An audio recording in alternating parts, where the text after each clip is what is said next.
So my choice to leave Christianity and leave religion as a whole was really to save my life. I always felt like I was constantly trying to fight against my nature, fight against things that were coming natural to me, gifts that were coming natural to me, understandings and knowledge that literally just made sense on site. So the institution that I grew up in did not really encourage a lot of education outside of the Bible and outside of that institution. And there were some people from old school philosophies that were saying you didn't even need to go to college, you didn't need this kind of education, because they moved from a premise of exposure. Exposure is a gateway. Exposure will lead them out. And you know what? They were correct. And that was why it always felt like they put you in this box, gave you what they wanted to give you, and you had to choose from that. And that's not really a choice. And once I started realizing that, all that I've ever been exposed to is what you wanted me to be exposed to, or what you taught me to be comfortable to be exposed with, because I absolutely was taught a line that on the other side of this line is the devil, on the other side of this line is hell, on the other side of this line is damnation. Well, I dared one day to step on the other side of that line, and I didn't find any of that. What I did find is peace, because I no longer was denying or fighting or trying to suppress or villainizing who I was, what I can do, what I love doing, what I enjoy doing, what I'm good at doing, and what I've always been able to do. What's interesting is that people that grew up with me, my childhood friends, who I am today is not a surprise to them, because who I am today is who I've always been. When you're with your friends, of course, they get a different level of comfort. They get a different level of, because your friends aren't going to beat you up. Your friends are not going to throw you on the altar. And my parents weren't like that. My parents were not like that. My parents were not like that. But then when we went into church, the church was like that.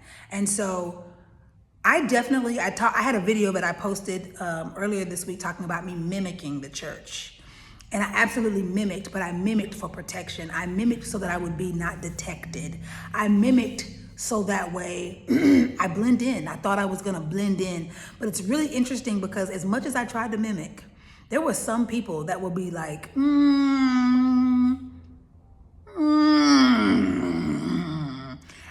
Thank you to those people that always saw me. Thank you so much. But I think why I'm sharing this is because as a bipolar, I noticed that I would spiral more upward. I would spiral more in manic. I would be thrown into manic situations, manic moments, manic weeks, manic days, when I wasn't being myself, when I was feeling like I had to hide something, when I was feeling like something that I was doing was wicked or bad or a sin, when I felt like, because I often would go through these religious psychosis moments where I would be very repentant and on my knees and just apologizing for being who I was, apologizing for reading those things, apologizing for knowing this stuff, apologizing that I couldn't get it out of me. I would beat myself up so bad, because I felt defeated, like this is never gonna stop.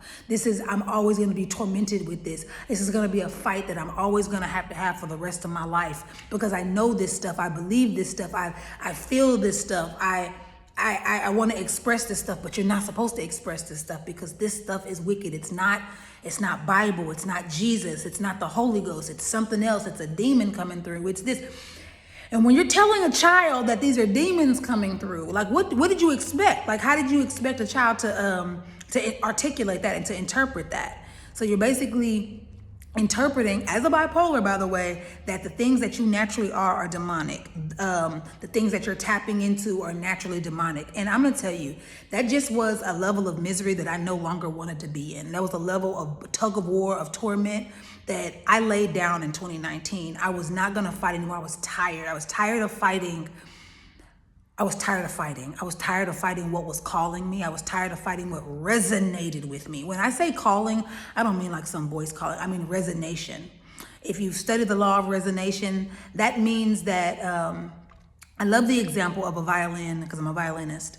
And the violin has a string on the violin that is an A string, A, the key of A, the note of A.